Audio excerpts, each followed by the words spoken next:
Hola a todos, bienvenidos a Cueva de Pícaro en edición cuarentena.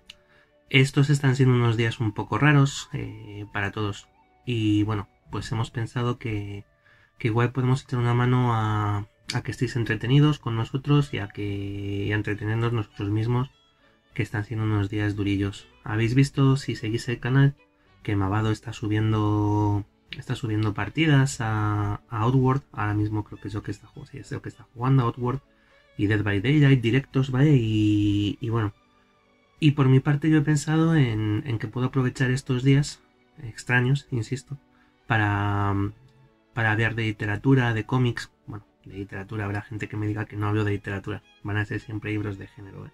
Fantasía, ciencia ficción y bueno, pues las cosas que molan. Em, y bueno, pues ¿por qué? Porque he pensado que en estos días tan extraños, insisto, donde hablamos siempre de héroes y todo evidentemente de los héroes que están ahí fuera, de los héroes de verdad, ¿eh? De personal médico y sanitario, de médicos, enfermeras, de recogedor, bueno, gente de procesos de limpieza, de operarios de fábrica que son imprescindibles, agricultores, ganaderos, pescadores, cajeros, cajeras, gente que nos está demostrando que quiénes son los héroes de verdad, y que supongo que cuando todo esto acabe tendremos que darle una vuelta a muchas cosas a este respecto. Hay otros héroes que son los de mentira, pero bueno, los héroes de mentira, los héroes de los libros, los héroes de los cómics, que también creo que son necesarios en estos días porque nos vamos a volver locos. Porque hay youtubers y hay gente que están diciendo que estamos poco asustados para lo que deberíamos estar, pero yo creo que es suficiente. O sea, que ya tenemos el miedo metido en el cuerpo y que todos nos merecemos un ratito de evasión, porque si no vamos a terminar todos enfermos, pero de la cabeza. Que estamos ya muy cerca. Entonces, bueno, ¿qué he pensado? ¿Cuál va a ser mi aportación mínima a esto, a este entorno, a este jaleo? Pues intentar distraeros hablando de libros, como decía antes, de libros, de cómics, ¿vale? Libros de fantasía, de ciencia ficción, mis libros favoritos, o no, porque alguno habrá que caiga que probablemente no me guste, cómics, etc. ¿Vale? Y para empezar, para este primer día, para este primer capítulo de la biblioteca de Cueva de Pícaro, vamos a empezar hablando de Señor de los Anillos. Chun, chun, chururun.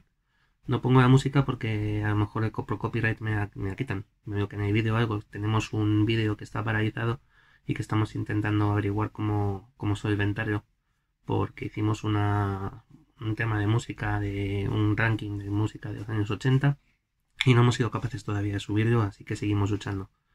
Pero bueno, vamos a hablar de Señor de los Anillos. Vamos a hablar de obra de Tolkien, que viendo la película descubrí que se dice Tolkien, pero que son muchos años de llamarle Tolkien, así que probablemente alguno se me escape, ¿vale?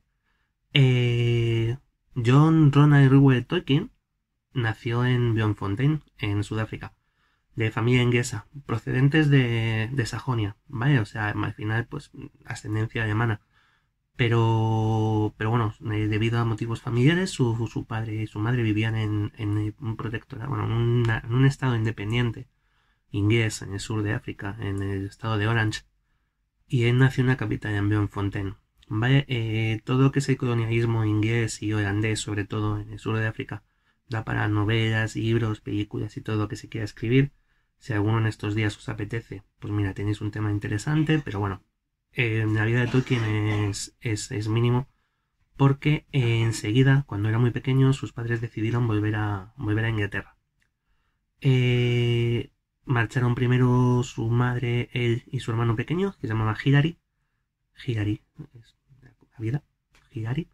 Y al poco tiempo de llegar a Inglaterra tuvieron la mala suerte de que su padre falleció en África, en Bloemfontein. De modo que no pudo reunirse con ellos y además se quedaron en una situación económica bastante regulera. Tuvieron que depender de ayudas, etcétera, pero bueno, se mudaron a Worcestershire, que es una zona de la campiña inglesa que recordaría bastante habitualmente, porque lo vamos a ver cualquiera que haya visto las películas o leído los libros. y ve una foto de la zona donde vive Tolkien, se va a dar cuenta de que este señor vivía en la comarca, ¿vale? Y lo dejó reflejado en su obra. Bueno, como otras muchas cosas que fueron vivencias propias y que luego él dejó en los libros. Las torres, las dos torres de Minas Tirith y Minas Morgul, pues se corresponden con dos torres que había en la universidad. El modo en el que cuando él habla del enamoramiento de Beren y Lúthien, Tinuviel, es como él conoció a su... o tiene algo que ver con cómo conoció a su mujer, a Edith Tolkien. ¿Vale? Bueno, total. Que estuvo bien en el Worcestershire, estudió en el St. Edward College, ¿vale? Y allí, de hecho, formó parte de un grupo de amiguetes, hicieron un grupo de eran cuatro amigos, que tenían todos intereses en temas literarios y artísticos, ¿vale? Es lo que os unió y es lo que os mantuvo unidos de, pues, bastante buena parte de su vida, que en muchos casos, en algunos de los casos fue corta porque dos de ellos, si mal no recuerdo, fallecieron en la Segunda Guerra Mundial, en la Primera Guerra Mundial, en Europa, en el conflicto en Europa, pues fallecieron, murieron dos de ellos, todos se enrollaron, todos fueron militares, en un momento en el que el reclutamiento era prácticamente forzoso y de hecho el que menos anduvo por la guerra fue Tolkien, que tuvo varios problemas de salud, bueno, en fin.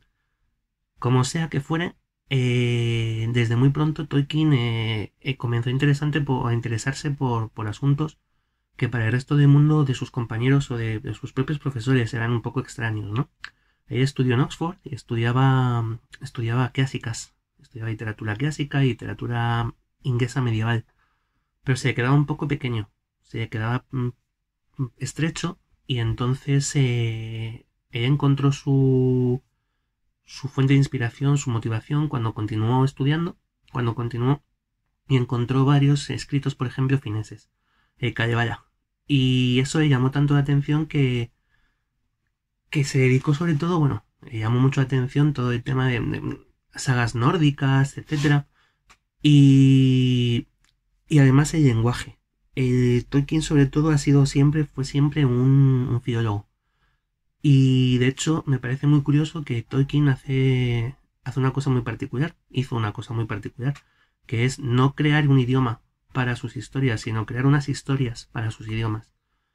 El nacimiento de Hobbit, de Señor de los Anillos, de Silmarillion, de todo lo que tiene que ver con el universo de Tolkien, está basado en que primero Tolkien creó sus idiomas. Por eso tienen esa sensación, cuando lo lees, tienen esa sensación de realidad, porque eran lenguas. Creó auténticas lenguas, con sus evoluciones. Hay varias notas de uno de sus hijos, el tercero de sus hijos, Christopher Tolkien, que es el que nos ha hecho llegar gran parte de los escritos previos de su padre. Ha incluido notas de traducciones de pues, muchos cuadernos que tiene su padre y podemos ver toda la evolución de las lenguas, de cómo se parecen las lenguas élficas, por ejemplo, de cuáles son las raíces, de qué palabra Noldorin viene una palabra Sindarin. O sea, son trabajos muy, muy complejos y que él al fin y al cabo, bueno, pues llevaba a cabo para él mismo, ¿eh? No creo que Tolkien en ningún momento pensara que iba a cambiar el mundo, como lo hizo, ¿eh? Que también considero que cambió el mundo de la literatura. La literatura fantástica, sobre todo. No voy a decir que fue el primero porque sería mentira. Vale, hay libros anteriores mucho más antiguos que Tolkien, El Señor de los Anillos o que El Hobbit, de Robert E. Howard, por ejemplo, toda la historia de Conan o de Lord Dunsany, que también tienen mucho que ver con la mitología y con estas sagas, con esta fantasía épica de la que hablamos hoy en día, pero que se quedaron un poco atrás y que realmente ahí Tolkien sí que fue el gran renovador y el que ha avanzado y que mantiene una literatura épica hasta el día de hoy. No tendríamos Juego de Tronos, Malaz, la saga de Geralt de Rivia, The Witcher. Abercrombie, no, Dragones y mazmorras, sin El Señor de los Anillos, sin Tolkien. Sus primeros cuentos, sus primeros libros, muchos de ellos están inacabados. Los hemos visto después a raíz de las publicaciones que sobre ello ha hecho Christopher Tolkien, que nos ha permitido ver cómo trabajaba su padre. Pero bueno, si alguien va a empezar, para empezar por leer la obra de Tolkien, si alguien no lo ha leído y quiere aprovechar estos días, que insisto, tenemos tiempo, para hacerlo, el primero que llevó a la fama fue el Hobbit. Vaya, el Hobbit es ese libro rojo que veis allí. No voy a enseñaros normalmente muchos libros porque las ediciones que tengo no son especialmente bonitas. Yo creo que los libros están hechos para trastearlos, para manosearlos, para estropearlos. ¿Vale? Porque para leerlos, los libros hay que leerlos. Y estas ediciones, entonces, bueno, pero esa en particular sí que es una edición de coleccionista de Hobbit que me regalaron Mavado. Y bueno, es preciosa. ¿Vale? Va a ser vamos, de los mejores libros, de los libros más bonitos que probablemente tenga. El Hobbit, Tolkien no lo escribió para nadie, lo escribió para sus hijos. O sea, no era un libro que pensara publicar, pero a través de una serie de amigos, se fue pasando de mano en mano hasta que llegó una editora interesada y que, vamos, que lo publicó. Y llamó muchísimo la atención. El Hobbit es una historia muy sencilla. Para los que no hayáis leído, el Hobbit es una historia muy sencilla. No tiene nada que ver con la película que hizo Peter Jackson después de El Señor de los Anillos, donde se inventó más de la mitad de la historia, donde de 9 horas de película probablemente sobren 7. ¿Vale?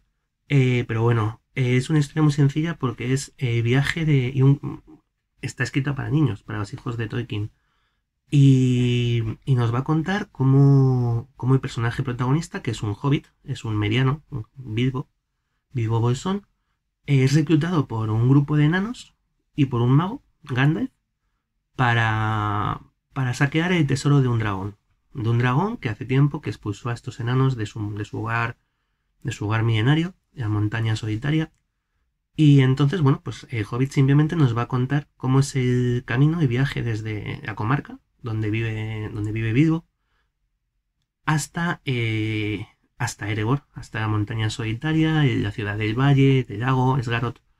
Y bueno, pues el conflicto entre el dragón Smaug, los enanos, el nigromante que aparece, los elfos, que bueno, pues toda la historia que no os voy a spoilear por si a alguno todavía le apetece leer ese libro, y que nos cuenta eso, pues es, como bien dice luego, ese viaje de una ida y una vuelta. Y sobre todo es la historia de Bilbo. El Hobbit está totalmente centrado en Bilbo. Olvidaros de los que habéis visto las películas, olvidaros de Legolas, olvidaros de Tauriel, olvidaros de todo del romance entre la elfa y el enano, nada. Es la historia de Bilbo Bolsón. ¿Vale? ¿Y cómo evoluciona? ¿Cómo pasa de ser un hobbit normal? Que los hobbits son muy tranquilos, muy calladitos, muy hogareños, muy de sus comidas, sus cenas, su té, sus pipas, ¿vale? Y pasa a ser un aventurero. Lo que, bueno, pues ahí está. Y en este entorno, en este camino de una ida y una vuelta, mientras va de camino hacia la montaña solitaria, va a tener un encuentro con una criatura, Gollum, en las ruinas en unas cuevas bajo una montaña, donde Bilbo va a conseguir un anillo que le hace invisible, y que es probablemente el momento más importante de toda la narración, ¿vale? Por lo que va a venir después. Si me preguntáis qué me parece el Hobbit, voy a decir siempre que es un libro muy sencillo, es muy fácil de leer, y sobre todo mucha gente llega a él, yo mismo. Yo llegué al Hobbit esperando encontrarme, pues, el Señor de los Anillos 1, o sea, y no tiene nada que ver, ni en cómo está escrito, ni en el peso que transmite el libro. Es un libro entretenido y ya, y poco más, ¿vale? No pasa mucho de allí. Se me olvidaba decir, no toda producción de Tolkien es de la Tierra Media, ¿vale? Hay cosas interesantes, Hoja de Nigel, Ejido el granjero de Ham, Robert Random, Las aventuras de Tom Bombadil, ¿vale? O sea, que no es solo de Tierra Media. No solo de Tierra Media vivió Tolkien, que de hecho no vivió prácticamente de ella. O sea, tuvo su trabajo como filólogo y como profesor de lenguas en Oxford. Pero vamos, a lo que íbamos. Estamos en 1935, ¿vale? El Hobbit se hace famoso y recordad esa escena. Bilbo encuentra a Gollum y le quita, consigue robar, entre comillas, un anillo que hace invisible. 20 años después se pidió a Tolkien que escribiera una continuación para el Hobbit, un Hobbit 2. Pero Tolkien tenía otra meta en la cabeza. Tolkien había desarrollado, como hablábamos antes, todo un corpus, una montaña de trabajos previos, anteriores, de anotaciones, de un mundo propio, de su mundo, con su historia, ¿vale? Y decidió que era el momento de casar esa historia que había creado con el Hobbit con ese anhelo suyo de exponer, de presentar ante el mundo esas creaciones suyas previas. Y con eso creó El Señor de los Anillos. El Señor de los Anillos tiene un trasfondo que es, aparte de la historia que cuenta, ¿vale? Que es monumental, pero es monumental y es épico y es no se ha visto nunca nada así, porque es un trasfondo de toda una vida. Es algo que Tolkien llevaba escribiendo desde que era un niño. O sea, hay partes cuando nos habla de Beren, de Lúthien, de la caída de Gondolin, de las historias de Húrin y Túrin, Túrin Turambar, el Señor del Destino, de Sauron, de la Forja de los Anillos. Hostia, es que son, pues estamos hablando de prácticamente 50 años de trabajo.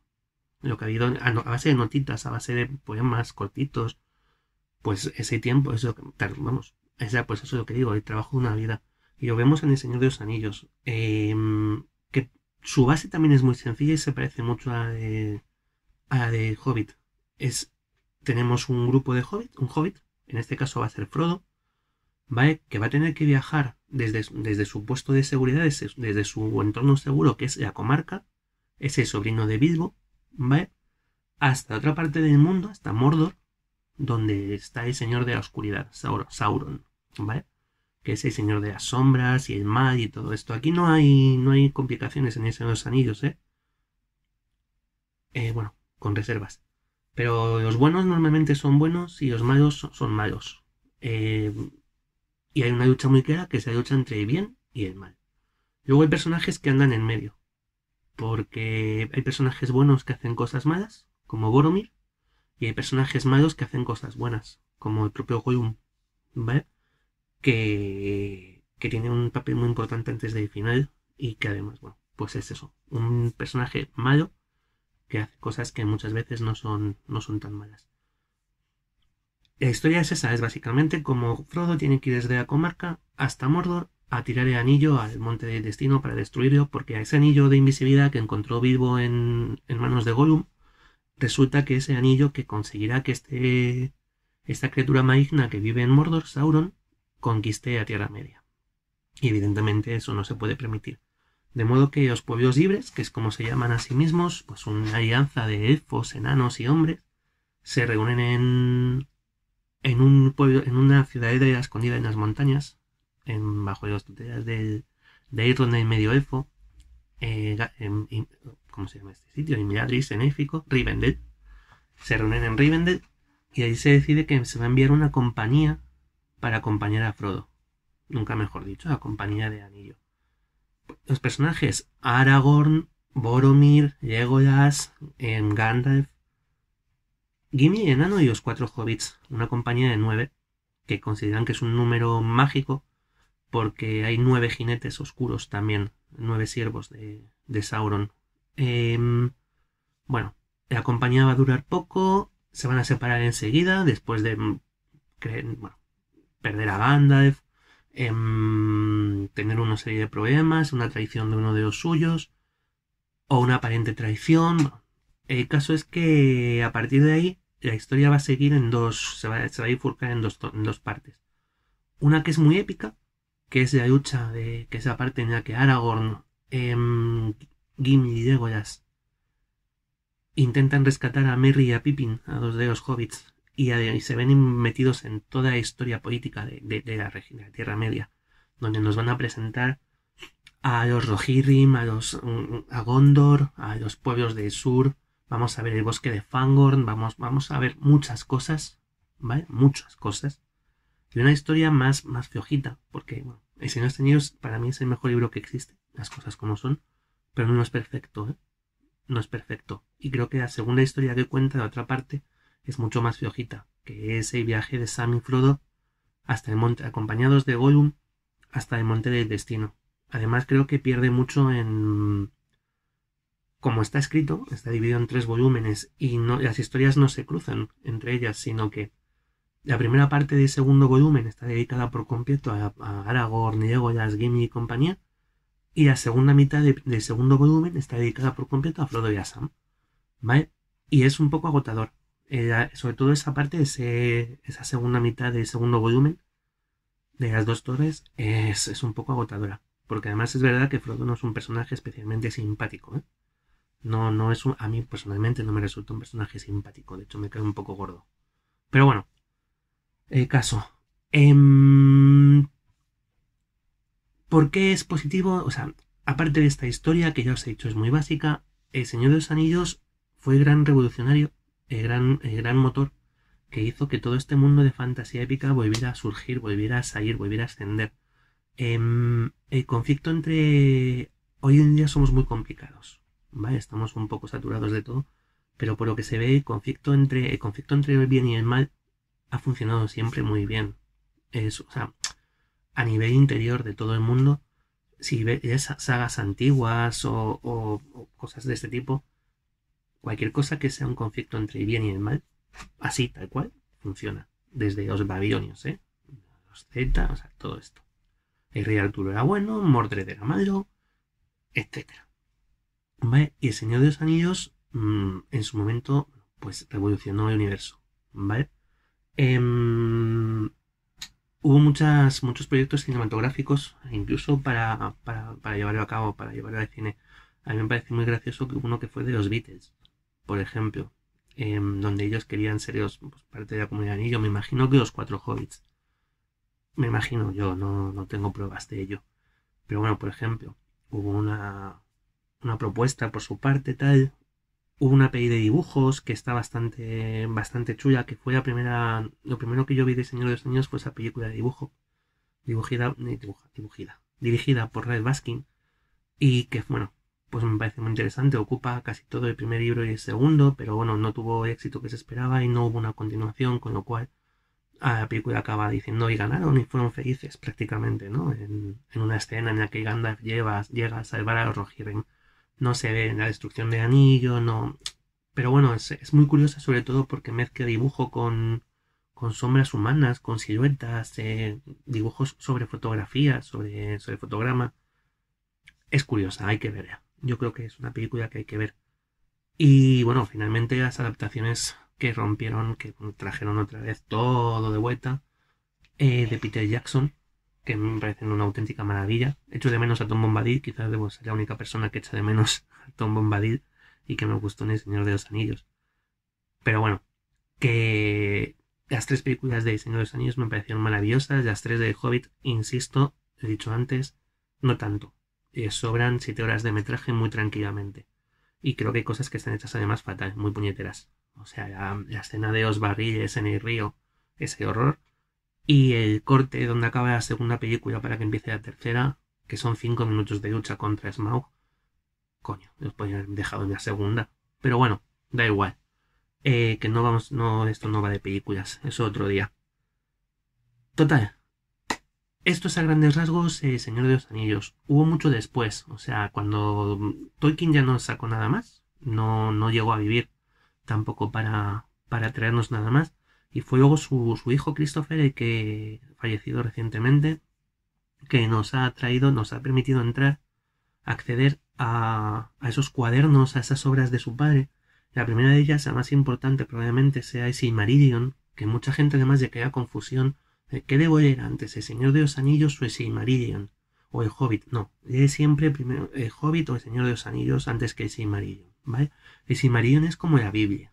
Es la Biblia del mundo de Tolkien. Es una narrativa extremadamente compleja, basada en notas, sobre todo en anotaciones, de cómo se desarrolla la historia de la primera edad en El Señor de los Anillos es la tercera edad de la Tierra Media y el Silmarillion nos cuenta sobre todo la primera edad, desde la creación del mundo hasta la lucha contra el dios del mal, del cual Sauron, el malo del Señor de los Anillos, es solo un Mindundi, es Morgoth, el Señor del Mal, es un Valar, bueno.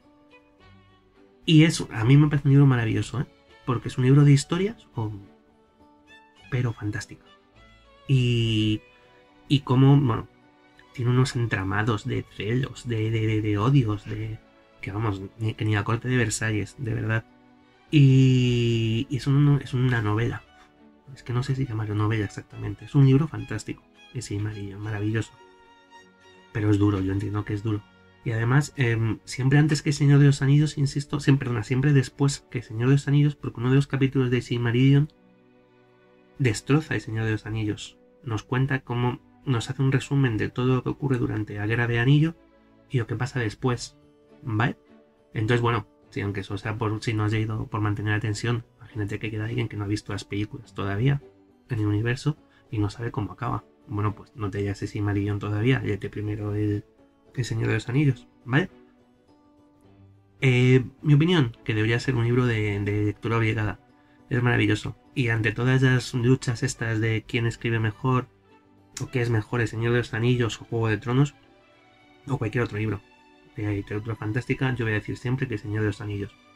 Y creo que además, y esto me lo vais a permitir, frente a Juego de Tronos, la gran ventaja que tiene es que El Señor de los Anillos ya está terminado.